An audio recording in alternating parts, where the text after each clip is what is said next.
Hi ma'am. Hi Akshaya, சொல்லுங்க. எம்என்ஆர்எஃப் அப்படின்னு ஏதோ லான்ச் பண்ணியிருக்காங்களாமே அப்படின்னா என்ன மேம்?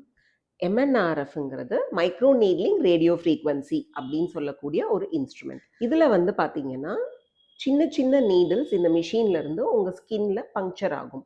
அப்போ பஞ்ச் பண்ணும்போதே ஒரு பர்டிகுலர் வேவ் லென்த்ல ரேடியோ ஃப்ரீக்வன்சி வேவ்ஸும் சேர்ந்து செலுத்தப்படும். மேம் இந்த ட்ரீட்மெண்ட் யாருக்கெல்லாம் யூஸ் ஆகும் மேம்? இந்த ட்ரீட்மெண்ட் வந்து ஆக்னே ஸ்கார்ஸ், தழும்புகள், fine lines, wrinkles, face sagginess, வயிற்றுல இருக்கக்கூடிய ஸ்ட்ரெச் மார்க்ஸ் இது எல்லாத்தையுமே ரிமூவ் பண்றதுக்கு ஒரு சிறந்த ட்ரீட்மெண்ட்டா இருக்குங்க. மேம் எனக்கு இந்த ஆக்னி ஸ்கார்ஸ்லாம் பெர்மனெண்ட்டா போயிடுமா? ஆக்னே ஸ்கார்ஸ்க்கு எம்என்ஆர்எஃப் ஒரு வண்டர்ஃபுல் ட்ரீட்மெண்ட். இது ஒரு பெர்மனெண்ட்டா உங்களோட ஆக்னே ஸ்கார்ஸையும் பிட்ஸையும் கட்டாயமா கிளியர் பண்ணும். உங்க டாக்டர் சொல்ற அளவுக்கு நீங்க கரெக்டான செஷன்ஸ் எடுத்துக்கிட்டு போஸ்ட் கேர் ஃபாலோ பண்ணீங்கனாலே பெர்மனெண்ட்டா கிளியர் பண்ணுவோம். மேம் இதுக்கு நான் எத்தனை செஷன் வர வேண்டியது இருக்கும்? உங்களோட ஸ்கின் கண்டிஷன் அண்ட் உங்களோட டேமேஜை பொறுத்து ஒரு 4லேருந்து 6 செஷன் தேவைப்படும். ஒரு 21 days to 30 days இன்டர்வல்ஸில் இந்த செஷன்ஸை நம்ம கொடுப்போம்.